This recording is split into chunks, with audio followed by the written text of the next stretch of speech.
The grocer fed a stray cat. His landlord evicted him, but hours later, something incredible happened. Every evening as the sun dipped below the horizon, a small, scruffy cat curled up beneath the awning of Miller's grocery, its amber eyes glinting in the fading light. The little town of Cloverdale buzzed with the quiet hum of dusk, folks heading home, the distant clatter of a pickup truck. But one figure stood apart, a gray tabby with matted fur and a notched ear. It didn't beg or meow. It simply waited, gazing at the shop's glass door as if it held a secret only it understood. Most folks passed by without a second glance, but Henry Miller, the grocer who'd run the store for 30 years, couldn't ignore it. When he finally took notice and uncovered the truth behind the cat's vigil, it brought tears to his weathered eyes. What could drive such quiet devotion in this frail creature? It was a crisp autumn evening, the air sharp with the scent of fallen leaves and wood smoke. The store's neon sign flickered faintly, casting a warm glow over the sidewalk. Inside, Henry shuffled between aisles, restocking cans of soup and jars of pickles, his apron stained with the day's work. At 62, he moved slower than he used to, his knees creaking with every step. But his hands were steady, his smile quick for every customer. Cloverdale wasn't much, just a dot on the map in rural Ohio. But Miller's Grocery was its heartbeat, a place where folks swapped stories as often as they swapped dollar bills. Henry first spotted the cat a week earlier, huddled against the brick wall as rain pelted the street. Its fur clung to its bony frame, and its eyes, big, unblinking, followed him as he locked up for the night. Poor thing, he'd muttered, tossing it a scrap of ham from his lunch. The cat sniffed it cautiously, then devoured it in 3 quick bites. That was the start of it. Each evening since it returned, waiting in the same spot, never straying far. Henry didn't know where it came from or why it chose his store, but something about its silent presence tugged at him. Tonight, as he swept the floor, he glanced out the window. There it was again, curled tight against the chill. Henry sighed, setting the broom aside. "You're a stubborn one, aren't you?"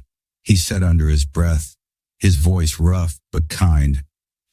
He rummaged behind the counter, pulling out a tin of sardines he'd meant to sell.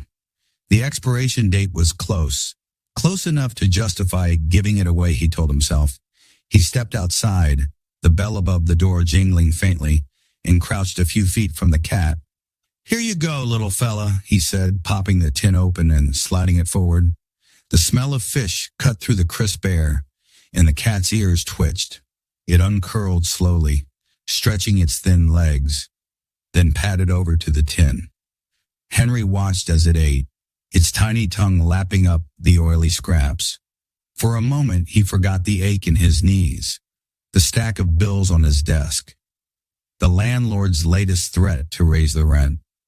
There was just him and this stray, sharing a quiet corner of the world. The moment didn't last.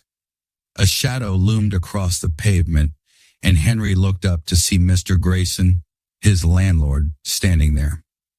Grayson was a wiry man in his 50s, all sharp angles and sharper words, his coat buttoned tight against the cold. He owned half the buildings on Main Street, including the one Henry rented for his store and the cramped apartment above it. His eyes narrowed as he took in the scene, the cat, the sardines. Henry crouched like a kid caught sneaking cookies. "What's this?" Grayson snapped, his voice cutting through the stillness. "Feeding strays now, Miller? I told you, no pets, no messes. This ain't a charity." Henry straightened, brushing his hands on his apron. "It's just a cat, Mr. Grayson. Ain't hurting nobody. I'll clean it up." Grayson scoffed, kicking the empty tin with his boot. It skittered across the sidewalk and the cat flinched, darting behind a stack of crates. "You'll clean it up, huh? Like you clean up that late rent? I've had it with your excuses. Rules are rules." Henry's jaw tightened, but he kept his tone steady. I've been here 30 years, Grayson. Never missed a payment till this summer. Times are tough, you know that. Tough for me too, Grayson shot back. I don't need freeloaders or their flea-bitten friends dragging down my property. Keep it up and you're out. He turned on his heel, his boots crunching leaves as he stalked off. Henry stood there, the cold seeping through his thin jacket. He glanced at the crates where the cat had hidden, its eyes peering out, wide and wary. Don't you worry, he murmured. He's all bark. But deep down he wasn't so sure. Grayson had been itching for a reason to push him out. New developers were sniffing around Cloverdale, promising big rent hikes. Henry's little store with its chipped paint and loyal regulars didn't fit their shiny plans. Back inside, he locked the door and climbed the narrow stairs to his apartment. The place was small, worn furniture, a single bulb dangling from the ceiling. But it was home. He sank into his armchair, rubbing his hands over his face. The cat's eyes lingered in his mind, a quiet mystery he couldn't shake. Why here? Why him? He didn't have answers, but he knew one thing. He couldn't turn his back on it. Not yet. As he drifted off that night, the wind howled outside, rattling the windows. Downstairs, beneath the awning, the little cat curled tighter, its notched ear twitching at every sound. It waited, as it always did, for something or someone Henry couldn't yet understand. The next morning dawned gray and heavy, the kind of autumn day that settled into your bones. Henry woke early, his breath fogging in the chilly apartment air. He pulled on his old flannel shirt, the elbows patched from years of wear, and shuffled downstairs to open the store. The bell jingled as he stepped onto the sidewalk, his eyes scanning the spot beneath the awning. The cat was gone. For a moment his chest tightened. Had Grayson scared it off for good?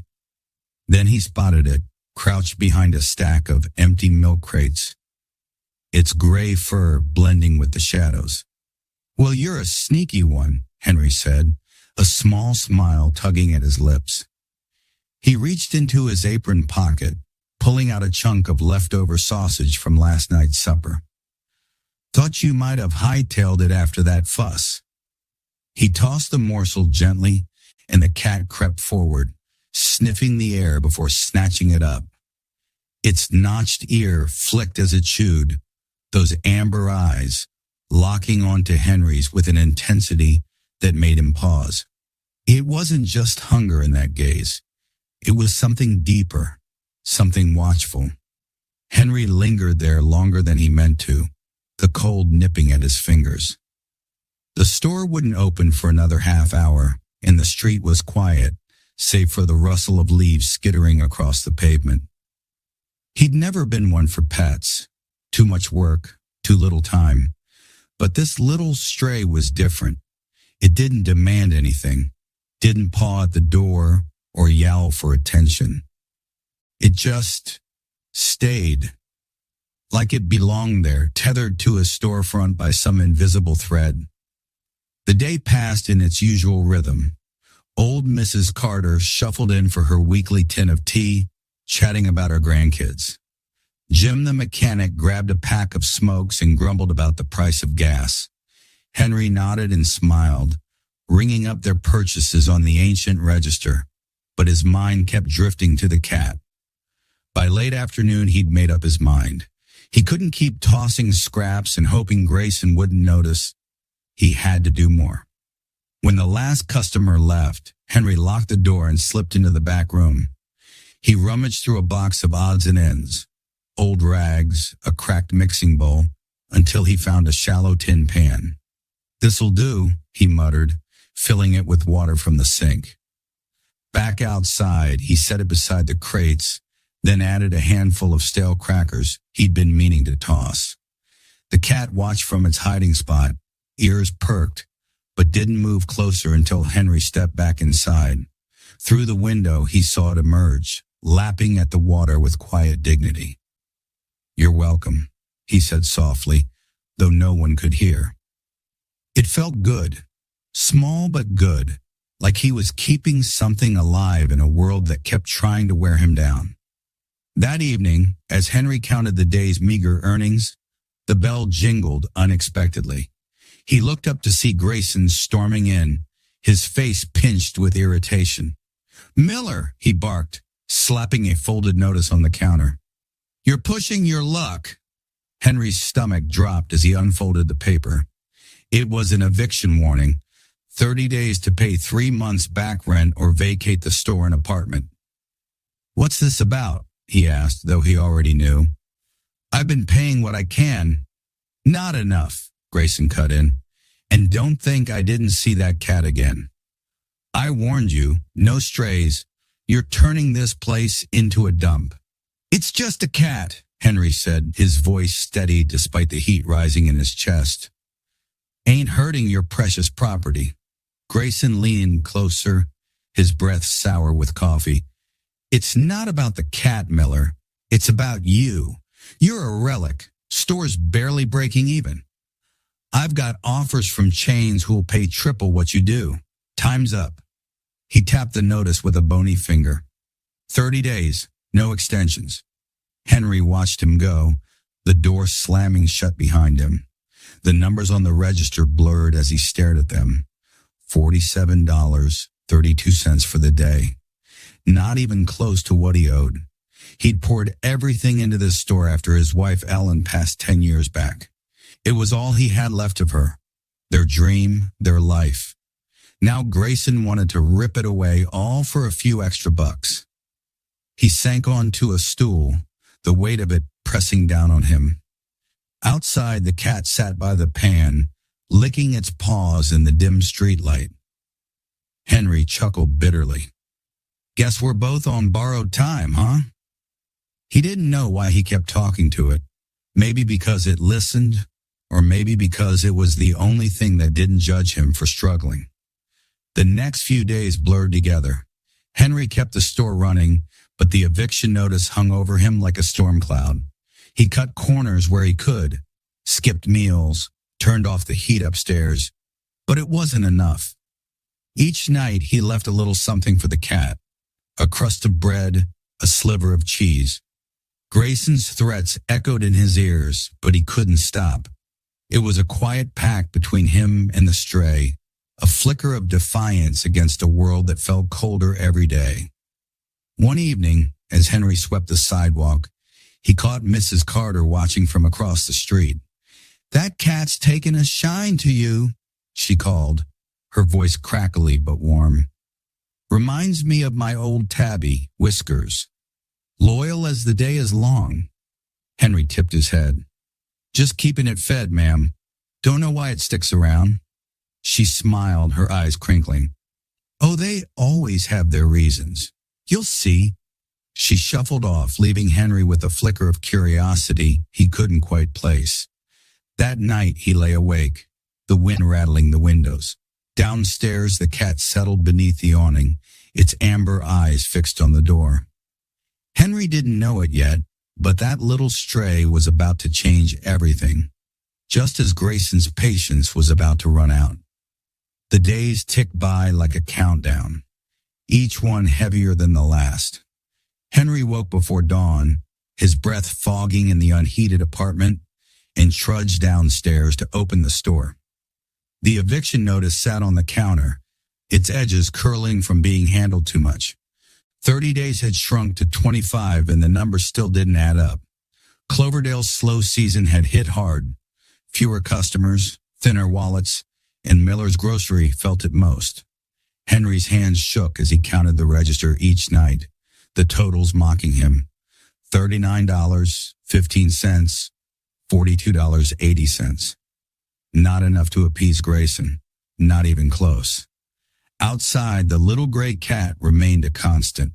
It greeted him every evening beneath the awning, its notched ear twitching as he set out scraps, a bit of tuna, a stale biscuit. Henry didn't have much to spare, but he couldn't bring himself to stop. "You're tougher than me, hanging on out here," he'd murmur, his voice rough with fatigue. cat never answered, just watched him with those amber eyes, steady and unblinking. It was a ritual now, a small rebellion against Grayson's rules, and Henry clung to it like a lifeline. But Grayson wasn't one to let things slide. On a blustery Thursday afternoon, with the sky spitting sleet, he stormed into the store again. The bell clanged harshly as the door swung wide, letting in a gust that scattered receipts across the floor. Henry looked up from restocking a shelf of canned peas, his heart sinking. Grayson's coat was slick with wet, his face twisted in a scowl that promised trouble. "Caught you red-handed," Grayson snapped, pointing a gloved finger toward the window. Outside, the cat lapped at a dish of milk Henry had left that morning, its tail flicking against the icy pavement. "What'd I tell you, Miller? No strays." Henry set the can down, wiping his hands on his apron. "It's just milk, Grayson. Ain't hurting your building. I'll mop it up." "Mop it up?" Grayson's laugh was sharp and bitter. "You think this is about a mess? It's about respect, rules. I've got developers breathing down my neck, and you're out here playing soup kitchen for a mangy cat." He stepped closer, his boots leaving wet streaks on the floor. "You're done, Miller. I'm not waiting 30 days. Pack your junk, store, apartment, all of it. You're out by Monday." Henry's breath caught. "Monday? That's 4 days. You can't." "I can and I will," Grayson cut in, his voice cold as the sleet outside. "Lease says I've got discretion for violations. Feeding strays? That's a violation. Be gone by Monday or I'll have the sheriff haul you out." He tossed a second notice onto the counter, a formal eviction order this time, then turned and stomped out, the door slamming behind him. Henry stood frozen, the paper trembling in his hands. 4 days. He stared at the words. Effective immediately. Vacate premises. Until they blurred. 30 years of sweat and memories reduced to this. Ellen's voice echoed in his mind, soft and teasing from the early days. "We'll make this place ours, Henry. Just you wait." Now it was slipping away and he couldn't stop it. He sank onto the stool behind the counter, his knees giving out. The store was quiet, save for the faint patter of sleet against the windows. Through the glass, he saw the cat finish the milk and retreat to its spot behind the crates, unfazed by the storm or Grayson's wrath. Henry envied it, its calm, its stubborn refusal to leave. "What am I gonna do?" he whispered, more to himself than the cat. No answer came, just the weight of his own helplessness. That evening, he didn't bother opening the register. What was the point? Instead, he sat by the window, watching the cat hunker down as the sleet turned to snow. He thought about calling his sister in Dayton. She'd offer a couch, maybe, but pride held him back. Cloverdale was his home, this store his anchor. Losing it felt like losing Ellen all over again. The next morning, word spread fast. Mrs. Carter shuffled in, her scarf tight around her neck, and frowned at the eviction notice Henry had left out. "Grayson's gone too far," she said, her voice quavering. "Kicking you out over a cat? That man's got no soul." Henry managed a weak smile. "He's got his reasons, I reckon. Money talks louder than I do." She patted his hand, her fingers cold but firm. "You've got more heart than he'll ever have, Henry Miller. Don't you forget it." She left $1 on the counter for a tin of soup she didn't need, a quiet gesture that stung Henry's eyes.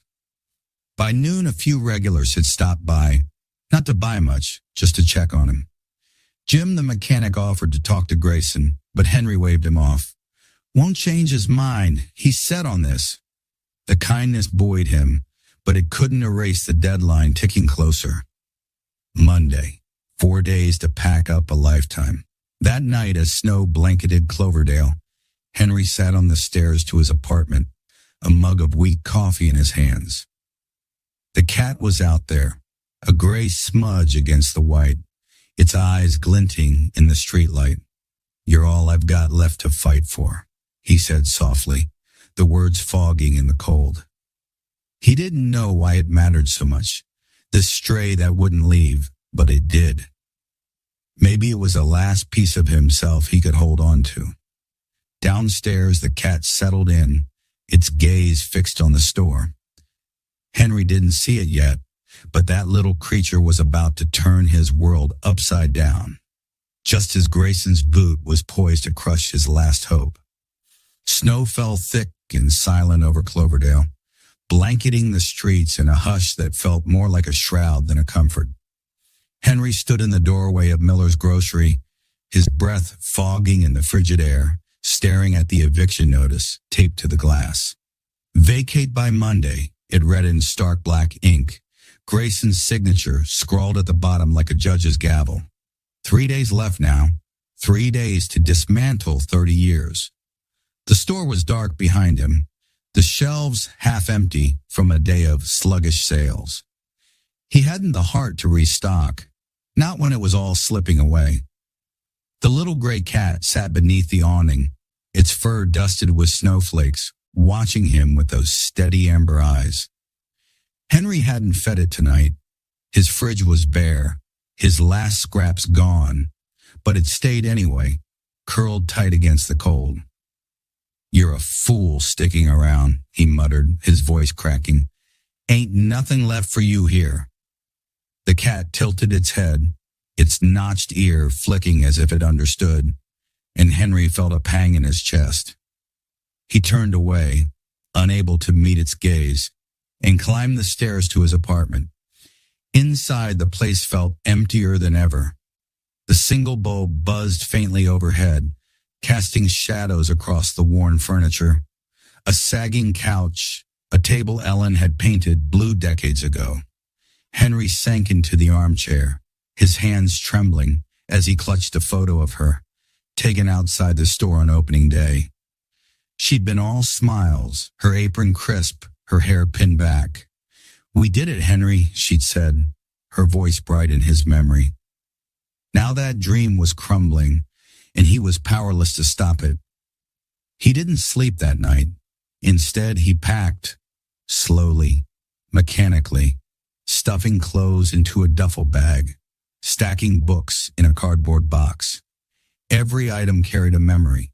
The teapot Ellen loved, the ledger where he'd tracked their first profits.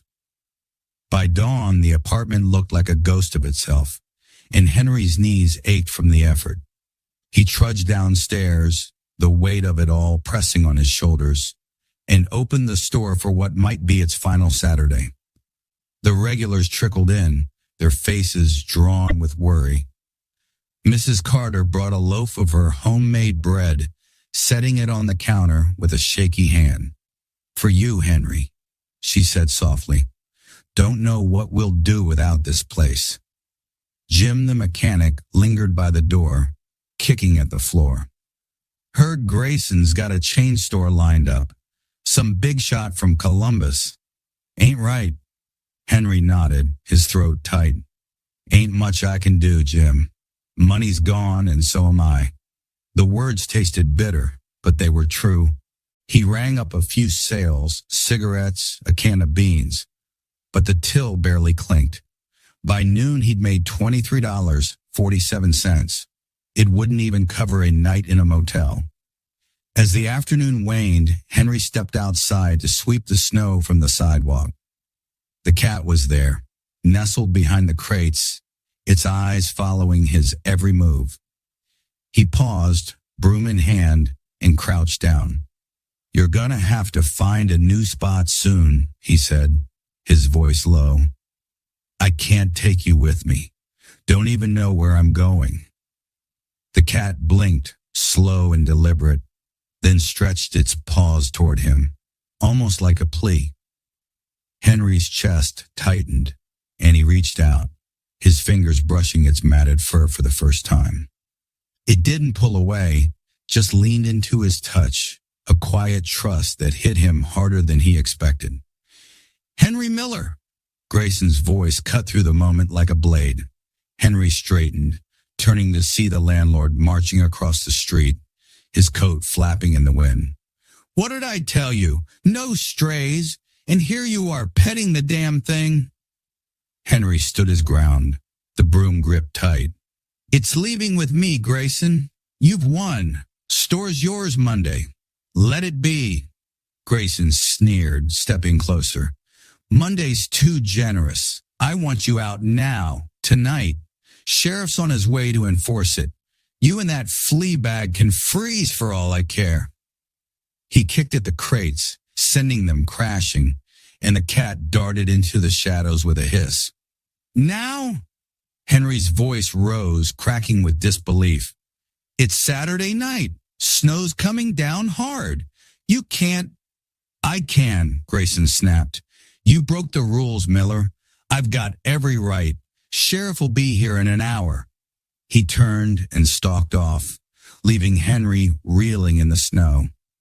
Panic clawed at him as he stumbled back inside. An hour? He hadn't finished packing, hadn't figured out where to go. The store spun around him. The shelves, the counter, the faded sign Ellen had hung. He grabbed the duffel bag from upstairs, stuffing in the last of his clothes, then hauled a box of keepsakes to the door. His hands shook, his breath ragged. Outside, the cat paced the sidewalk, its tail low as if sensing the chaos. By the time the sheriff's truck rumbled up, Henry stood on the curb, his belongings piled beside him. Sheriff Tate climbed out, his face grim beneath his hat. Sorry, Henry, he said, tipping his head. Grayson's got the law on his side. You gotta go. Henry nodded, too tired to argue. Just give me a minute, Tom. He turned to the cat, now perched on a crate, its eyes glinting in the headlights. Go on, little fella. Find somewhere warm.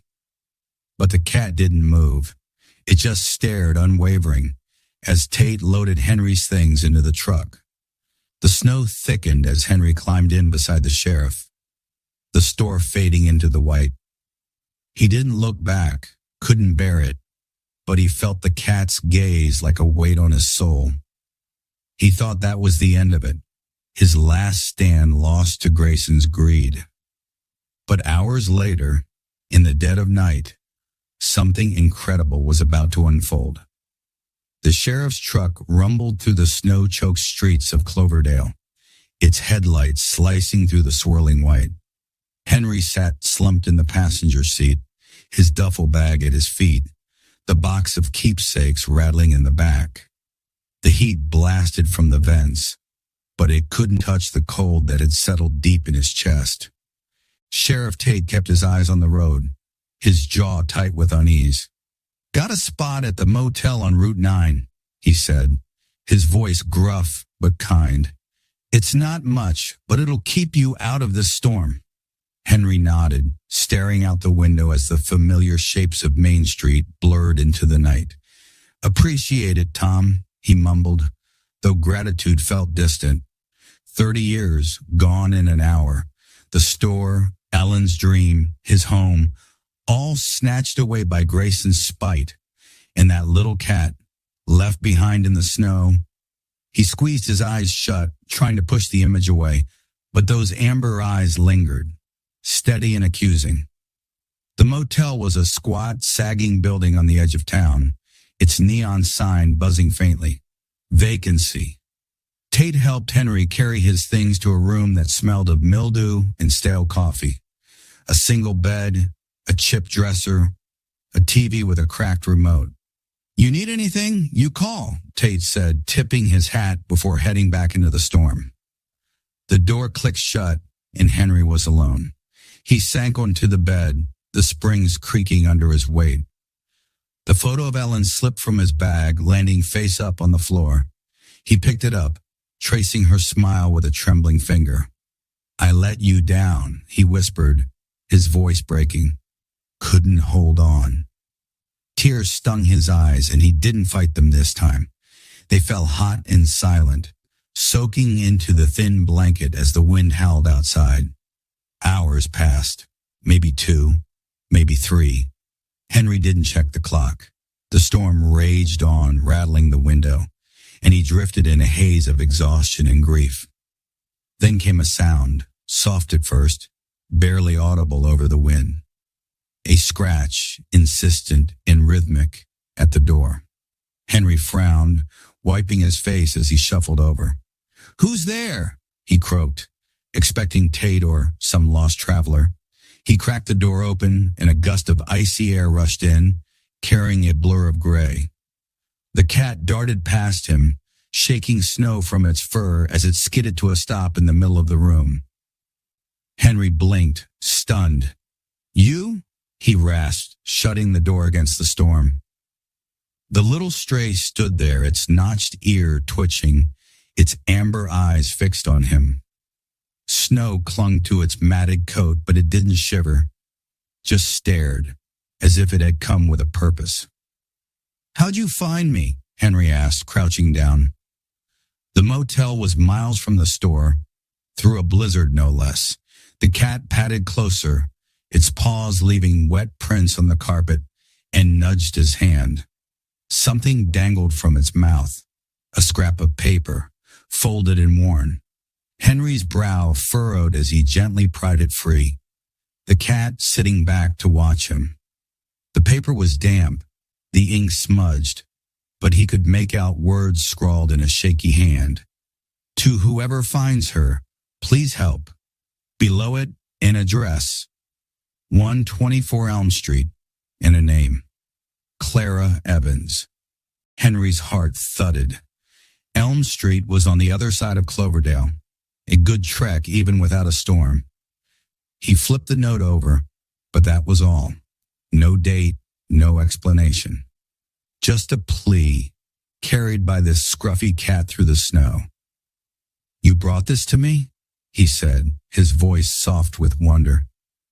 The cat blinked, slow and deliberate, then leaped onto the bed, curling up beside Ellen's photo as if it belonged there. Henry stared at it, the note trembling in his hand. Clara Evans. He didn't know her, not by name, but the address nagged at him. Was she the cat's owner? Someone who'd lost it? And why him? The storm howled louder, but Henry barely heard it. He grabbed his coat, the damp wool heavy on his shoulders, and stuffed the note in his pocket. "Stay here," he told the cat, though it didn't budge. He stepped outside, the snow biting at his face, and trudged to the motel office. The clerk, a bored kid with earbuds, barely looked up as Henry asked to use the phone. He dialed Tate, the line crackling with static. "Tom, it's Henry," he said when the sheriff picked up. "You know a Clara Evans on Elm Street?" A pause, then Tate's voice came through, rough with sleep. "Clara? Old widow, lives alone, keeps to herself. Why?" "This cat showed up," Henry said, glancing back at his room. "Had a note with her name on it. Says help." "I think it's hers," Tate grunted. "Storm's too bad to check tonight. Sit tight. I'll swing by Elm in the morning, see what's what." Henry hung up, his mind racing. Morning felt too far off. He returned to the room, where the cat now lay stretched across the bed, its eyes half closed but still watchful. "You're a mystery, ain't you?" he murmured, sitting beside it. The note burned in his pocket, a lifeline he didn't understand yet. As the night deepened, Henry stayed awake. The cat's steady breathing, a quiet comfort. He didn't know it then, but that little stray had just set something incredible in motion. Something that would turn Grayson's victory into dust and give Henry a chance he'd never dreamed of. The motel room glowed faintly with the flicker of a muted TV, casting shadows across the peeling wallpaper. Henry sat on the edge of the bed, the note from the cat clutched in his hand, its damp edges curling against his fingers. "To whoever finds her, please help. Clara Evans, 124 Elm Street." The words looped through his mind, each one a question he couldn't answer. The little gray cat lay beside him, its notched ear twitching as it dozed, oblivious to the storm raging outside. Snow pounded the window, the wind a low moan that rattled the frame. but Henry barely noticed. His focus was on that note and the cat that had carried it through the blizzard to find him. He glanced at the clock. 2:17 a.m. Tate had said to wait till morning, but every tick of the second hand felt like a plea ignored. "Help," it said. What kind of help? Was Clara hurt? Lost? And why had this cat, a stray he'd fed on a whim, chosen him to deliver the message? Henry rubbed his eyes, exhaustion warring with a restless urgency. He couldn't sit here, not with that word burning in his pocket. The cat stirred, its amber eyes blinking open as Henry stood. "You stay put," he said, pulling on his coat. "I'll figure this out." It tilted its head, watching him with that steady gaze, but didn't move from the bed. Henry grabbed the motel key, a flashlight from his duffel, and stepped into the night. The storm hit him like a wall, snow stinging his face, wind tugging at his scarf. Cloverdale was a white void, the streetlights dim smudges in the haze. Elm Street was a mile off, maybe more, and the roads were a mess, but Henry didn't hesitate. He trudged forward, boots crunching through drifts, the flashlight beam cutting a shaky path. His knees ached, his breath rasped, but he kept going, driven by something he couldn't name. Maybe duty, maybe desperation, maybe the cat's trust. The town was silent, its houses dark and shuttered against the cold. Henry passed the diner, its sign creaking in the wind. Then the gas station where Jim worked, its pumps buried in snow. Elm Street loomed ahead, a narrow lane lined with old bungalows. He counted the numbers, 118, 120, until he reached 124. The house was small, its paint peeling, its porch sagging under a thick white blanket. No light shone from the windows, no smoke curled from the chimney. It looked abandoned, but the cat's note said otherwise. Henry climbed the steps, snow spilling over his boots, and knocked. The sound echoed, swallowed by the storm. "Mrs. Evans?" he called, his voice hoarse. "Clara? You in there?" No answer. He knocked again, harder, then tried the knob. It turned, the door creaking open into a dark, icy room. He flicked on the flashlight, sweeping it across a cluttered living space. Furniture draped in quilts, a cold fireplace, photos lining the mantel. "Hello," he called, stepping inside. The air was stale, heavy with dust and something else. Fear, maybe. Then he heard it, a faint whimper, soft and trembling, from the back of the house. Henry moved quickly, his beam catching a hallway lined with faded wallpaper. The sound grew louder, a weak, shaky cry, and he pushed open a door to a small bedroom. There, on a narrow bed, lay an elderly woman, her white hair tangled, her frail frame buried under blankets.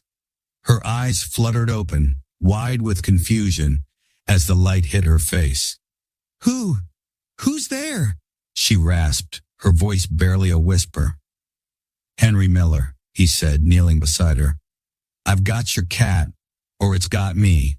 Found a note. Said you needed help."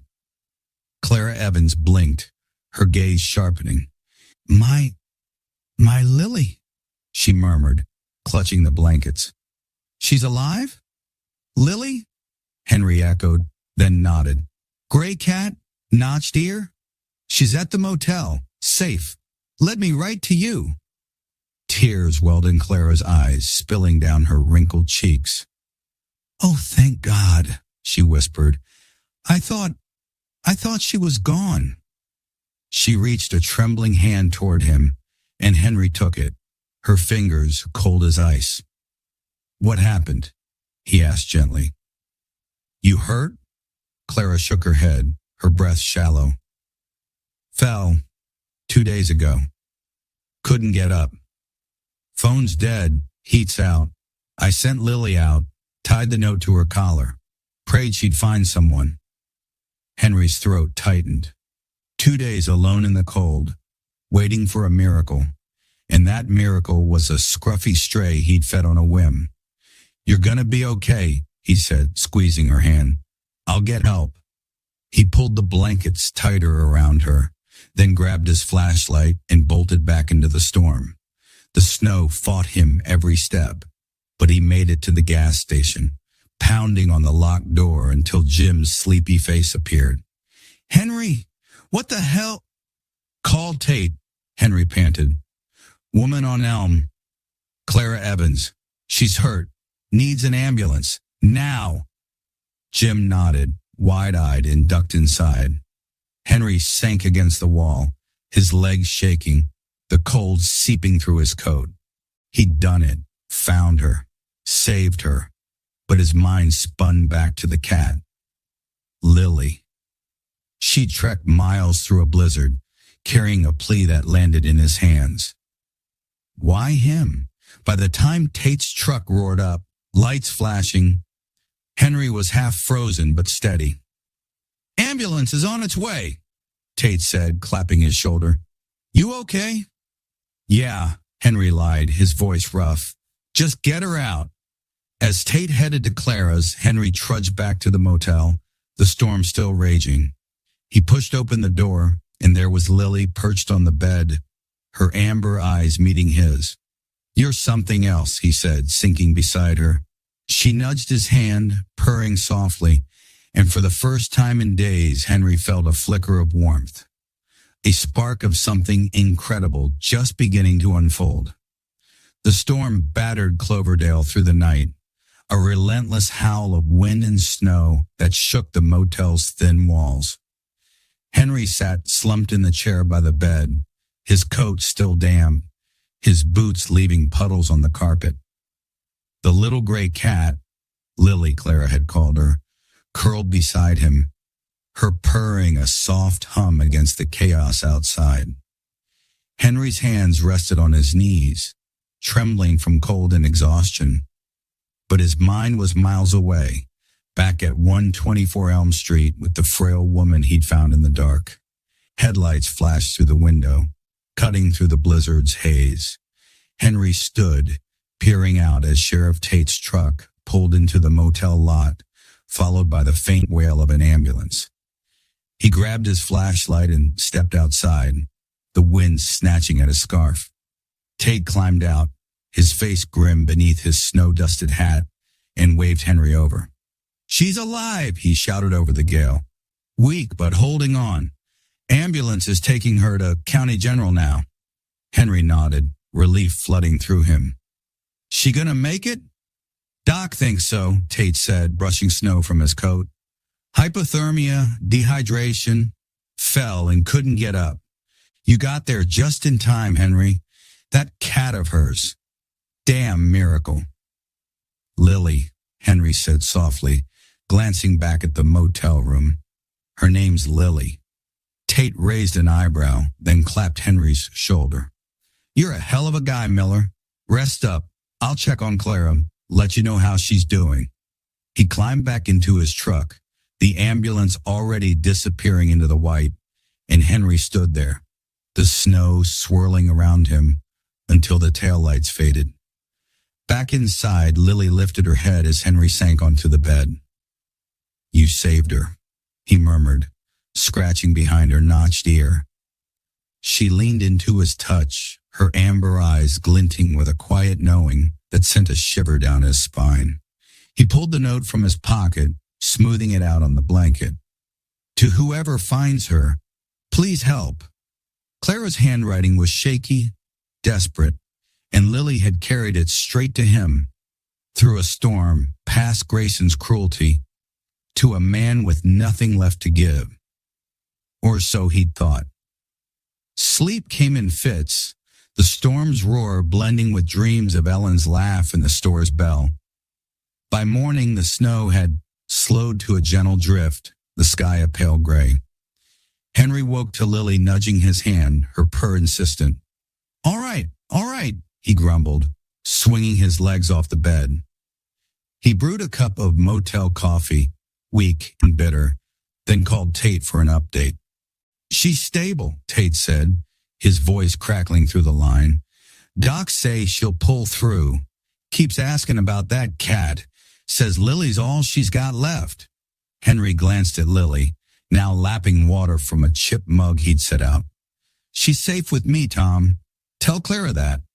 Will do, Tate replied. You're a hero, Henry. Word's getting around. Folks are talking. Henry hung up, unease settling in his gut. A hero? He didn't feel like one. Evicted, broke, holed up in a motel with a stray.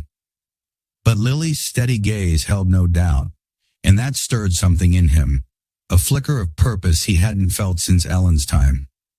The day dragged on, gray and quiet. Henry stayed in, too worn to face the world. But Lily kept him company, pacing the room or curling up beside him. He found an old comb in his bag and worked it through her matted fur, her purring growing louder with each stroke. You're a fighter, ain't you? He said, smiling faintly as clumps of dirt fell away. She looked less like a stray now, her gray coat soft and sleek, though that notched ear still gave her a scrappy charm. By evening, a knock rattled the door. Henry opened it to find Mrs. Carter bundled in a quilted coat, her arms full of a covered dish. Heard what you did, she said, stepping inside without invitation. Brought you some shepherd's pie. Figured you'd need it after last night. Henry blinked, taking the warm dish. You didn't have to, ma'am. Nonsense, she said, waving a hand.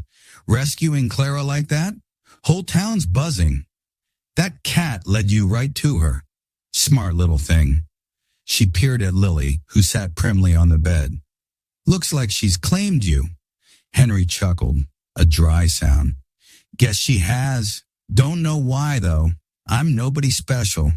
Mrs. Carter's eyes softened. You're wrong about that, Henry Miller. Always have been. She patted his arm and left, the scent of mashed potatoes lingering in her wake. Word spread fast in Cloverdale. Jim stopped by with a thermos of coffee, muttering about Grayson's damn nerve. A few regulars from the store dropped off blankets, canned goods, small gestures that piled up in the cramped room. Henry thanked them, his voice thick, but their kindness only sharpened the ache of losing the store. He was grateful, but it didn't change the fact that come Monday, Grayson would lock the doors for good.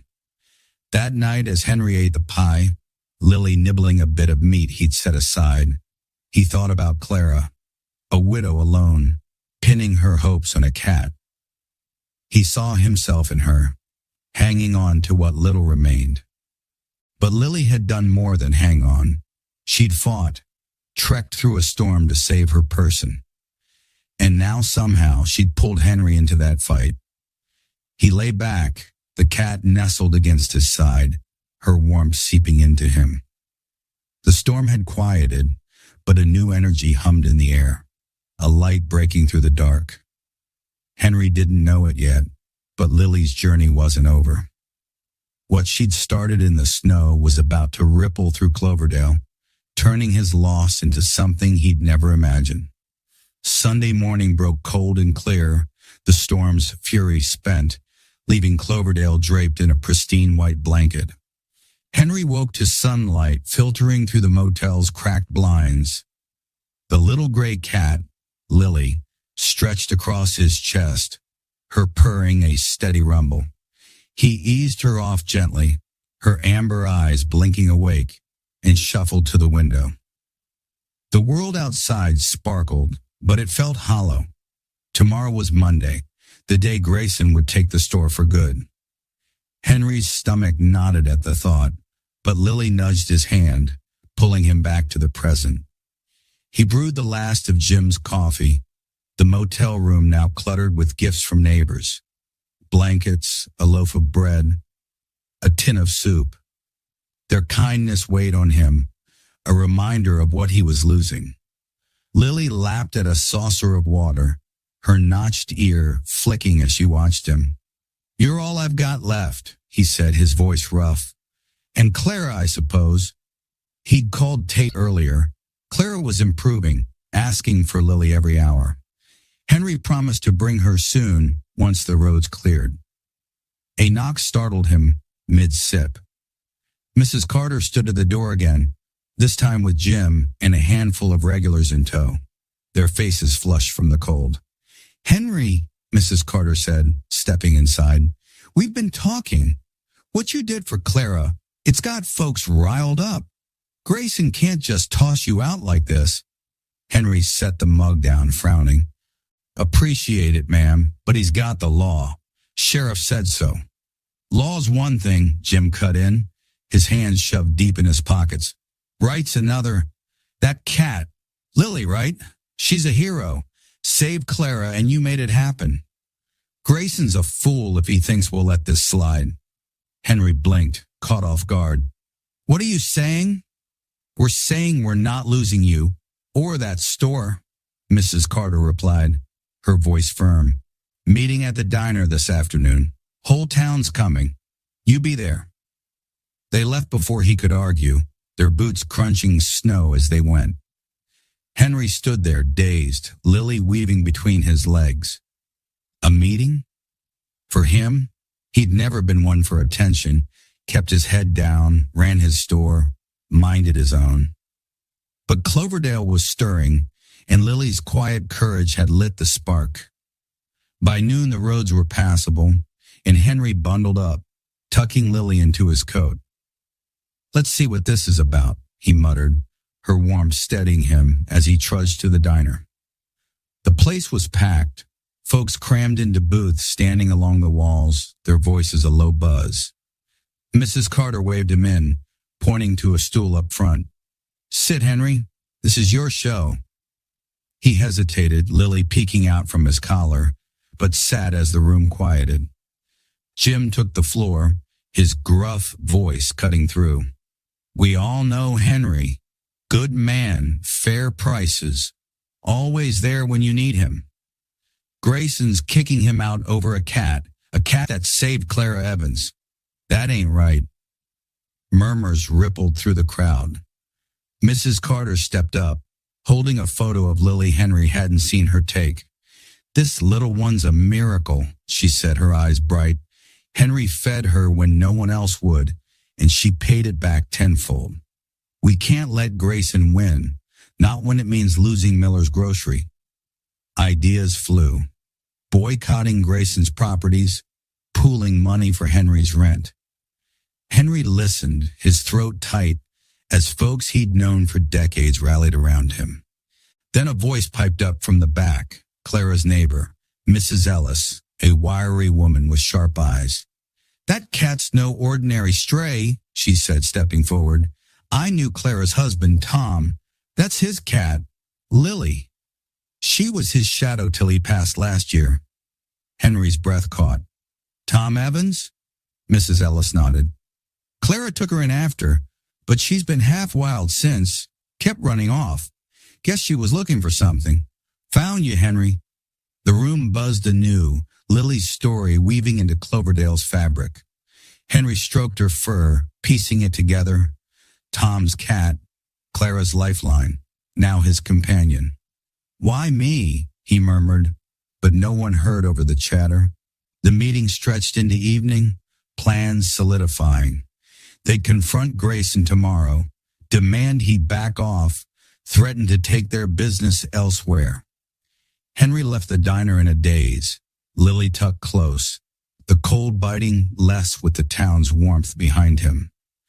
Back at the motel, he set her on the bed, her eyes glinting in the dim light. "You're more than I bargained for," he said, a faint smile breaking through. Sleep came easier that night, Lily's purr a steady anchor, but at dawn a pounding on the door jolted him awake. Sheriff Tate stood there, his face pale. "Henry, it's Grayson. He's at the store, tearing it apart. Says he's clearing it for the new tenants." Henry's heart sank. "Now? It's Sunday." "Doesn't care," Tate said. "Got a crew with him. You better come quick." Henry grabbed his coat, Lily darting after him as he followed Tate into the snow. The store, his store, was under siege, Grayson's men hauling shelves and boxes to a dumpster. Grayson stood by, barking orders, a smirk on his face. "Too late, Miller," he called as Henry approached. "This is mine now." Rage flared in Henry's chest, but before he could speak, Lily hissed, leaping from his arms to the sidewalk. She faced Grayson, her tail bristling, and the crowd gathering behind Henry.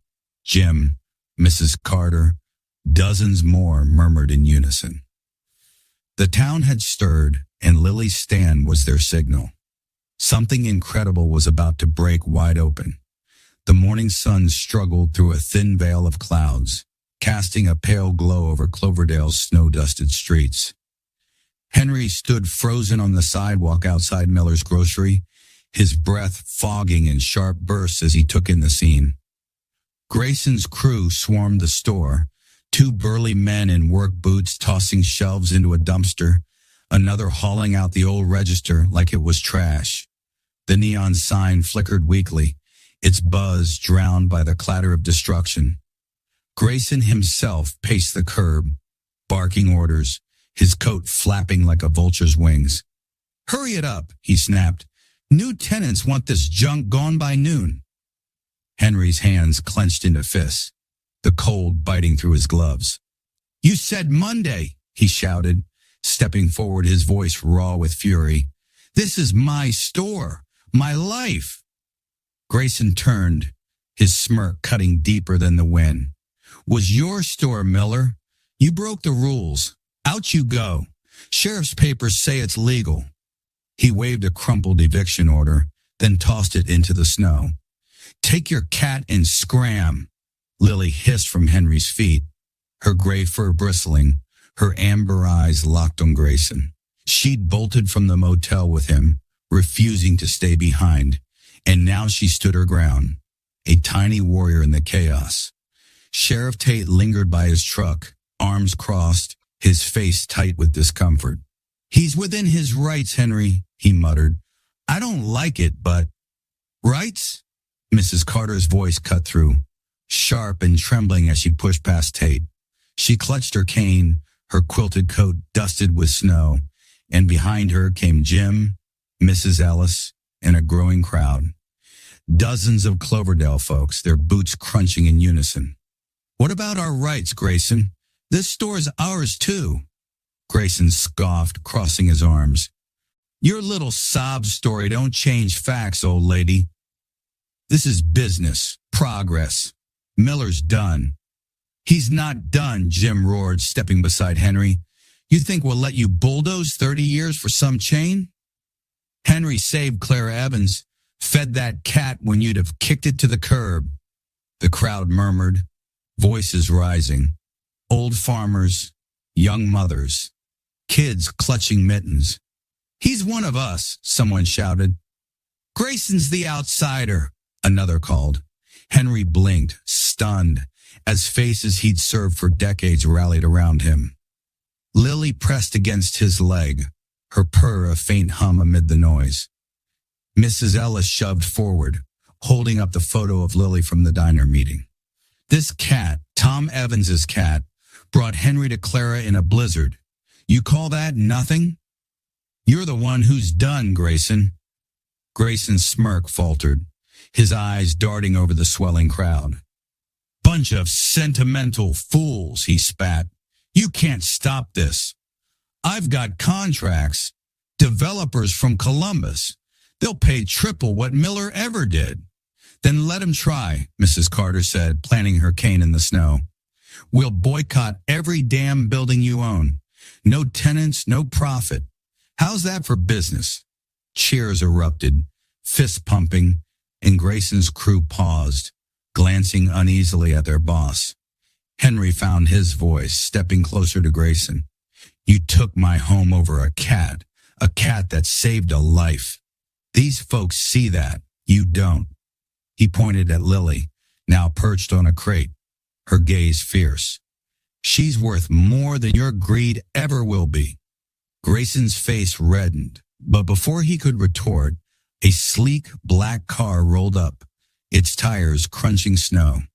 A man in a tailored coat climbed out, mid-40s, sharp-eyed, a clipboard in hand.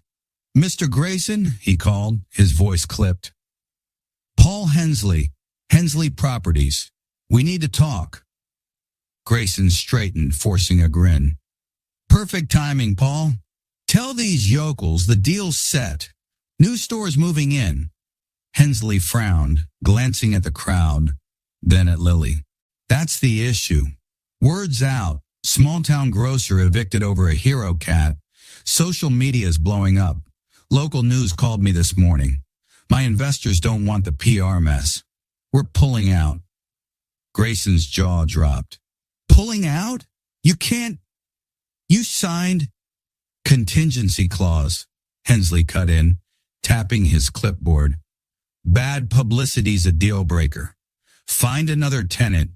He turned to Henry, his tone softening. "Mr. Miller, right? What you did for that woman? Impressive. Ever think about selling your story? Could be worth something." He handed Henry a card, nodded, and drove off, leaving Grayson sputtering in the snow. The crowd erupted, cheers, laughter, Mrs. Carter thumping her cane in triumph. Grayson's crew slunk away, abandoning the dumpster mid-haul. "This ain't over," Grayson snarled, but his voice cracked, his authority crumbling. He stormed off, kicking snow, his threats lost in the wind. Henry stood there, the card trembling in his hand.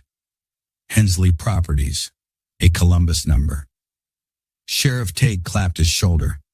"Looks like you got a chance, Henry. Town's got your back." Mrs. Carter hugged him, her eyes misty. "Told you that cat had a reason. She's your guardian angel." Henry knelt, scooping Lily into his arms. "Guess you are," he whispered, her purr vibrating against his chest. Tears pricked his eyes, not from loss this time, but from something bigger. The store was still his, at least for now, and Cloverdale had fought for him. Grayson's greed had backfired, and Lily's loyalty had turned the tide. As the crowd dispersed, promising to help rebuild, Henry looked at the storefront, battered but standing. He didn't know what came next. Money was still tight, the future uncertain, but for the first time in days, he felt hope. Lily had brought him here, and with the town behind him, something incredible had just begun. The snow settled over Cloverdale as the afternoon faded, a soft blanket softening the edges of Main Street. Henry stood outside Miller's grocery, Lily cradled in his arms, her gray fur warm against his chest. The dumpster sat abandoned, Grayson's crew long gone, and the store's neon sign buzzed faintly, a survivor of the morning's chaos. The crowd had thinned, Mrs. Carter heading home with a triumphant wave, Jim promising to fix the shelves. But their voices lingered in Henry's ears, a chorus of loyalty that still echoed in his heart. Grayson's defeat wasn't final, not legally, but for now, the store was his again, thanks to a scruffy cat and a town that refused to let him fall.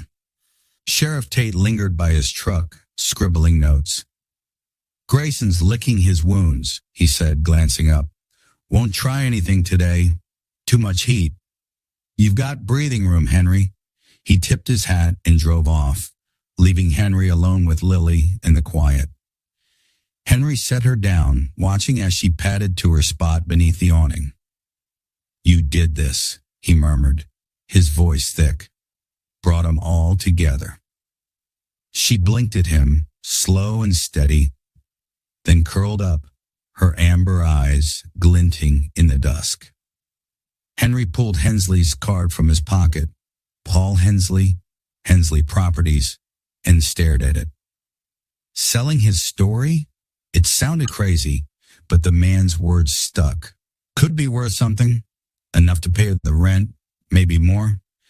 Inside, the store was a mess, shelves toppled, boxes scattered, but it felt alive again. Henry grabbed a broom, sweeping with a purpose he hadn't felt in weeks. Lily watched from the doorway, her notched ear twitching as if approving. By evening, Jim returned with a toolbox, Mrs. Carter trailing with a thermos of tea. Told you we'd fix it, Jim grunted, hammering a shelf back into place. Mrs. Carter poured Henry a cup, her smile crinkling her eyes. You're keeping that cat, I hope, she said, nodding at Lily. She's family now. Henry chuckled, the sound rusty but real. Reckon she's keeping me. He sipped the tea, warmth spreading through him, and for the first time since Ellen's passing, the store didn't feel so empty. The next day, Henry drove Lily to County General, the roads cleared by plows. Clara sat propped in a hospital bed, her white hair neat, her frail hands clutching a blanket. Her eyes lit up as Lily leaped onto the bed, purring like a motor. My girl, Clara whispered, tears spilling as she stroked her fur. You found help. She found me, Henry said, settling into a chair. Took me right to you. Clara smiled, weak but bright. Tom always said Lily was special. After he passed, she kept me going. Ran off sometimes, but always came back. Guess she knew where she was needed. Henry nodded, piecing it together. Tom's cat, Clara's lifeline, his savior. She's a fighter. Saved us both. They talked for hours. Clara about Tom, Henry about the store. Lily sprawled between them, a bridge across their losses. When Henry left, Clara squeezed his hand. Take care of her, she said, and yourself. Back in Cloverdale, Henry called Hensley. The man answered briskly, but his tone warmed when Henry explained, Lily's trek, Clara's rescue, the town's stand. That's gold, Hensley said.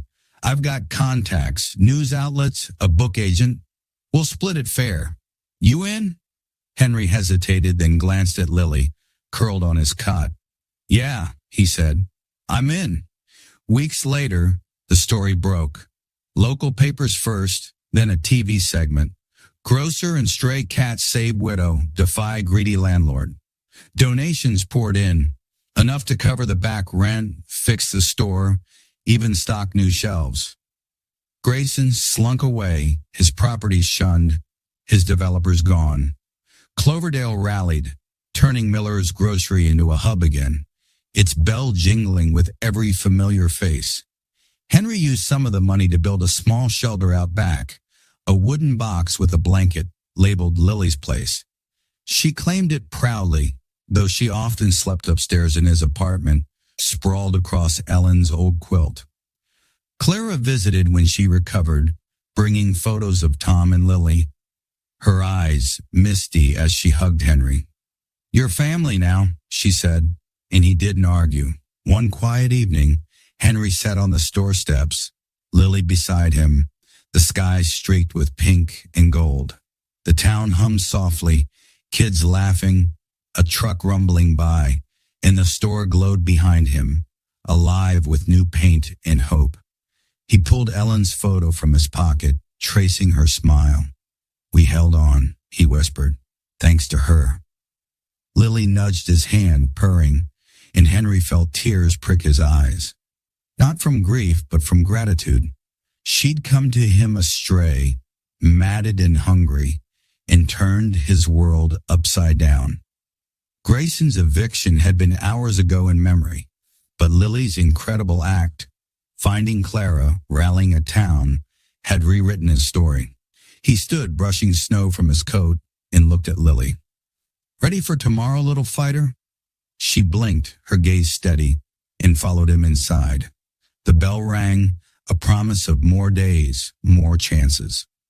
Cloverdale had its grocer back, and Henry had his purpose, thanks to a cat who wouldn't leave and a town that wouldn't let him go. Henry closed the door behind him, the bell's gentle jingle fading into the night. Lily settled into her spot by the counter, her amber eyes glowing softly in the store's warm light. What started with a scrap of food beneath an awning had become a miracle. One small cat, one stubborn grocer, in a town that refused to let love loose. Grayson's greed had crumbled, but it was Lily's loyalty that built something stronger. a legacy of kindness that would echo through Cloverdale for years to come. Henry smiled down at her, his voice a whisper. You're home now, little fighter. We both are. If this story touched your heart, join us in celebrating the unbreakable bonds between pets and people. Subscribe to our channel for more tales of courage, hope, and the furry friends who change our lives. Don't miss our next story, another incredible journey that'll warm your soul and remind you why compassion always wins. Click below to watch now and share your own pet stories in the comments. We'd love to hear them. Until next time, keep a little kindness close, just like Henry did.